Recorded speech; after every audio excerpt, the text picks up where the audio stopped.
Hi. So yesterday we were talking about yesterday was Tuesday, today is Wednesday, and we were talking about cravings, and we started talking about cravings this week. And yesterday we were talking about just the basis of the mechanism of the body registering messages between eating, hunger, the reward system that starts to build up with the brain when we eat pleasurable food.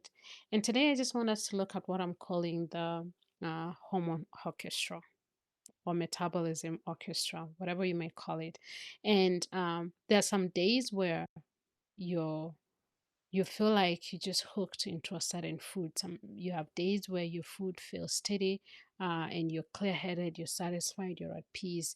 And then just other days you feel like your appetite is louder than your intentions, it's louder than normal, and sometimes it's something just beyond you.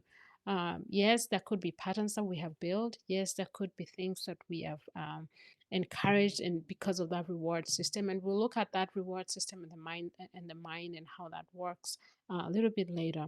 But sometimes it's just something that is beyond you, and it's not a willpower issue. So your body is being guided by a powerful internal signaling system, and one that is working continuously, whether you're aware of it or you're not aware of it. And we want to look at that understanding and how that system works. And we will look at that hormonal orchestration and how that influences hunger, cravings, and even satisfaction. And instead of fighting our bodies, how can we work with our bodies? And also, how can we look at the spiritual dynamics that come into play? Now, think about your metabolism as an orchestra. An orchestra, you have different instruments and they all playing one song. So, hunger and cravings are not controlled by one single hormone. We have different hormones and we have different processes and reactions in the body. And when this happens in the body, it's trying to sing one song where it could be called homeostasis or balancing of things in the body, where the body stays at a certain level of the hormones, uh, um, chemicals, thoughts, how it communicates your brain, your stomach, your gut system, and how all those things communicate. So all those things that's a coordinated work. And one and foremost, it's a creation work. It's not just something that happened by chance. It's not just something that just came out by itself. It's a design by a designer. And they all work in a system. The body is just this complex machine that is working in sync with one another. And when things start to get out of control, then it starts cueing those signaling and they start going sideways. So we are looking at four major hormones that influence this thing. The biggest two of them, which I call them the kings and queens, is insulin and cortisol. But before we can understand insulin and cortisol, let's look at two other hormones that are called ghrelin and leptin. So we want to understand how these work together to bring the clarity and bring the collaboration insight. So, ghrelin is the initiator. Ghrelin is primarily produced in the stomach. Its role is just very simple. It signals that you're hungry. It's time for you to fuel your body, to feed, to give it food and nutrition. So ghrelin is naturally rising before meals. It falls after eating. Once you get that satiety level, your ghrelin goes down and it's signaling to your body that you're full. It anticipates hunger and it just kind of once that anticipation is satisfied, then it goes off. But ghrelin most sometimes, which is oftentimes, it doesn't just create physical hunger. Also, it interacts with other brain reward systems and all these other chemicals because sometimes you're hungry, and then instead of continuing, like you start, like when a baby is growing and they start being introduced to other foods. Some foods have a different reward system in the brain than others are, because of our taste buds and things like that, they have a different taste, and that creates a different reward mechanism in our brain. So the interaction between the ghrelin and this reward system in our brain, it can increase motivation and a pull towards certain foods than others. So some of the things that also influence this reward and brain system that interact with ghrelin is things like inadequate sleep. When you're not sleeping well, you're cranky, everything else is out of sync, and when ghrelin is acting, it may signal for the reward system of something that is not very healthy. So, high or prolonged stress is another thing that causes ghrelin not to function just with the hunger cues only, but also the brain reward system. So, prolonged stress is completely detriment. It's just it's it's a destruction. It's stress is a killer. Stress is the enemy, is a big enemy to our health. And then also aggressive calorie restriction. So and one of the reason why I'm not a huge actually I'm not at all an advocate of really aggressive and calorie restrictions is because of this particular reason. When you prolong the any it's like starvation when you prolong unless now prayer and fasting is a totally different aspect that we looked at last week. And God operates in the realm of prayer and fasting from a totally different realm. So that's when it becomes spiritual, it's something different. But when you're restricting calories just for the sake of restricting calories or for specific for health reasons, quote unquote, it can become destructive. And it works in sync with a ghrelin to increase that attraction that goes beyond hunger and starts to get into the zone of cravings. And then the other thing is long gums without nourishment. Skipping meals falls into this category where you are skipping meals, you're working too long, you're skipping meals, and then you end up eating wrong hours, and your body is the anticipation systems and mechanism of the body are kind of tampered with. So when ghrelin stays elevated for too long, the body will interpret it as a scarcity. So when you're hungry for too long and you continue being hungry for extended period, because when you're fasting again, your psychology switches and you don't feel that hunger as much. But when you're hungry, you're skipping meals. That ghrelin stays elevated for too long, so it drives you to sense scarcity and it increases the drive to eat. So it's like when there's poverty, you just want money and money and money, and you somebody might be drawn to get money just through any means. It's the same way. Maybe not a complete analogy or a perfect analogy, but it kind of similar concept. So the extremities of the way we eat and the way we interact with food, sometimes they tend to work against us.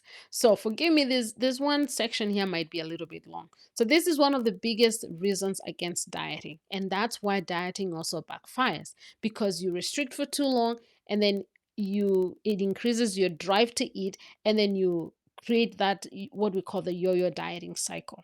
So the second hormone is leptin. So leptin is a regulator. Leptin is produced by fat cells or tissues, and it communicates the very important to the brain. You have enough. So when ghrelin is fading away, then leptin kicks in. Leptin kicks in to argument or to cement that enough. Your body is telling you that I have enough. It communicates to the brain systems, and then you stop hungering. You stop feeling like you're hungry. And then so when leptin is working well, your hunger decreases, you are satisfied, you recognize your satisfaction, and you're able to say, you know what, I'm full, I don't need anymore. And then there's an energy balance. You feel steady, you're well coordinated, you're not snapping, and you're not up and about and everywhere. But in certain conditions, in certain spheres of the body, they can disrupt the effectiveness of leptin. And some of it is due to probably some of the things that we mentioned up earlier in that good sleep, high prolonged stress, um, and calorie restriction, or just long periods of lack of nourishment. These things can lead to things like chronic inflammation. The poor, inconsistent sleep can augment with that inflammation and then cause metabolic stress. So, when there's inflammation, inconsistent sleep, or just very bad sleep, then metabolic stress increases, then you can find this disrupting the effectiveness of leptin. So when leptin never comes on, then it means ghrelin is not going to be put off as much. And that's why sometimes you just find yourself eating and eating and eating and you're not even filling up. So in some of these cases, leptin levels may be present, but the brain doesn't respond clearly. Just sometimes it can be triggered, it can come on board, it can come, but the brain doesn't recognize it. So that is where we're getting to the leptin resistance. So when this continues, ongoing hunger despite eating enough, difficulty like truly feeling satisfied, you just end up eating and eating. And you can eat 1 hour and then right now, and in 1 hour, you want to eat again. In 20 minutes, you just want to continue eating. And then now, what that happens now, we go to the kings and the queens of hormones, which is number one is the insulin. So when there's continuous lack of detection or just lack of production of of leptin, then insulin's role comes in. We bring insulin into the picture. So insulin is majorly for blood glucose regulation, blood sugar regulation. So it helps reduce the blood glucose from being too high and levels it out and bring it to the balance where the body wants it to be. So when meals are dominated by rapidly absorbed carbohydrates, then like what we call the simple sugars, the blood sugar rises very quickly, insulin spikes, and then because insulin is spiking, the blood sugar drops way too much. That drop is often interpreted by the body as renewed hunger. So now we go back to the ghrelin situation where now you want to eat again because something spiked very quickly, it came down very quickly. So the brain is interpreting as renewed hunger, as a new phase of hunger. So the body wants to eat again. So there's the energy spike, energy crash, and then a quick need for fuel energy. And that's why we keep saying, I just need a quick fix on something. I just need something sugary. I need this. So we are filling in with way too much carbs, and then we are dropping them very quickly. And then in between, we are wanting that quick fuel. So meals, so how do we disrupt that? Meals that are rich in protein, fiber, and healthy fats. So this can also disrupt that cycle of spikes, crash, quick fuel. Once we start introducing the protein, the fiber, and healthy fats, we start disrupting that system. So digestion slows down, we stabilize blood sugar, and we also reduce the intensity and the frequency of the cravings. So many cravings aren't just asking for more stimulation, they're just asking for stability. So our bodies just need to be stabilized. So when we learn our bodies and we start creating that balance, then it helps. And then that's when also we start talking about also cortisol, which is a stress amplifier. Cortisol is released during stress. And I want you to understand the metrics of the body in interpreting stress. If you had a breakup and you're stressed, the body will interpret it as stress. If you go for too long periods of time without good sleep, the body interprets as sleep. So anything that is dragging your body down and wearing the healing system of the body of day and night, and also rest and work, is interpreted as stress. Anything that is causing your body to work extra is stress. So that's why we call it like uh the word just disappeared from my head, but it will come back. So when we have this short bursts, it's helpful. It mobilizes energy and prepares the body for action. But when that is continued, a little stress in the body, just some live stress is important. Just the waking up, just the working, just exercising, dealing with a few hardships here and there, it helps. But when that becomes chronic, or it's a continuous thing, it's in, day out, day in, day out, day in, day out. You're constantly stressed from one thing to another: lack of sleep, poor eating, prolonged working hours, prolonged traumatic events, prolonged just life tear and wear. Then appetite often increases. Preferences shift towards comfort food. And then storage of fat becomes even more efficient because the body is anticipating that scarcity. So it starts to store everything. So cortisol interacts with insulin and blood sugar regulation, intensifying hunger and those cravings. So we want those comfort foods, we want everything. So then we now cause the emotional roller coaster, emotional strain, exhaustion, mental overload. So we are often show up stronger food urges and things like that. So stress is not just emotional. It's also psychological, it's also physiological, and your body responds accordingly. So, how do we put all these things together? How do we put the orchestra together?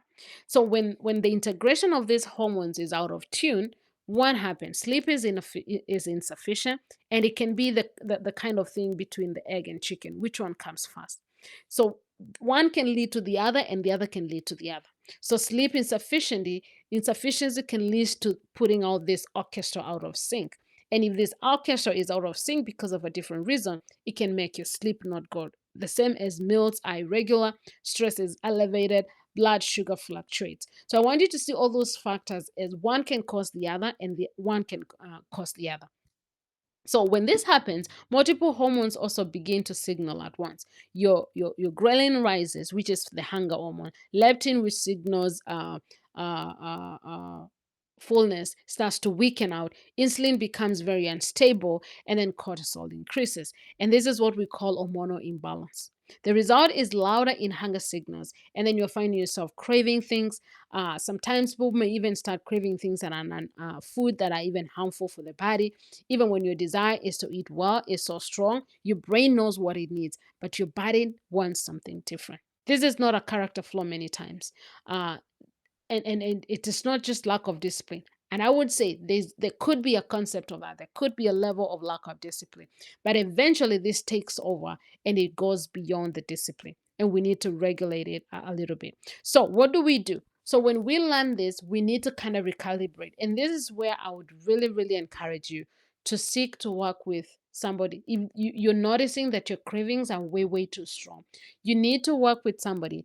And if you want, did you actually know, this is a caveat, you can just book a 15 to 20-minute free call, and we can start discussing and diagnosing what really is the main concern for your health and for your weight loss or just your weight maintenance.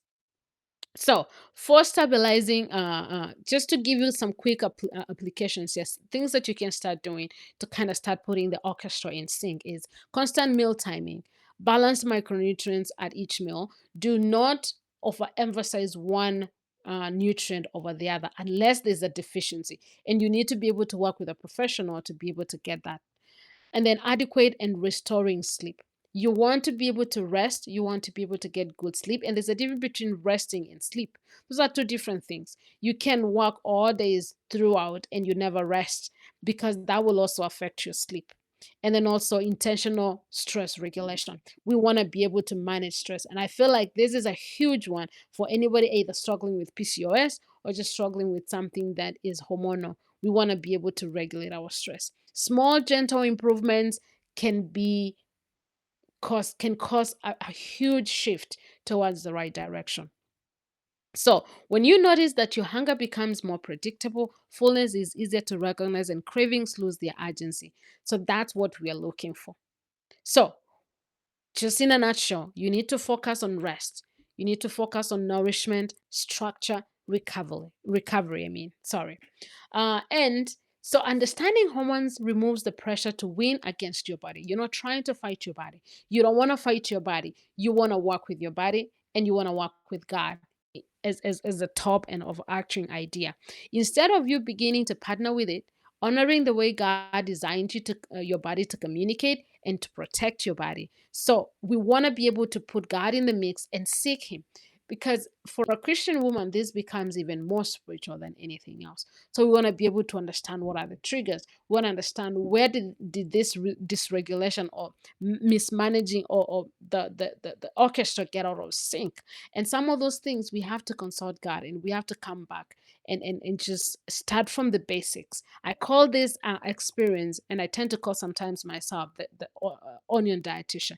We want to peel, and we want to be able to peel those layers and be able to get to the root cause. Because if we don't get to the root cause, we might get some wins, we might get some short-term progress, but eventually we're going to cycle back. So we want to be able to get to the root causes of all this dysregulation, and then we can be able to start getting results from the root up, from inside out, and start working with God. But you want to be able to focus with those things. One is just the mindset shift of stop fighting your body, relax and hand it over to God, and then start focusing on consistent meal timing, focus on balanced micronutrients, macronutrients, and micro. Just diversify your food, and then sleep and rest. and then also stress regulation.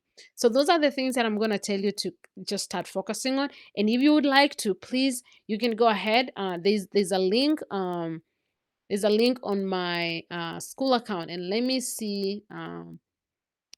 I might do just a video to show you where that is. But if you go under the settings, you can see on your page, on the front page, you can see a link that says book a call. Let me just make sure that I got it right.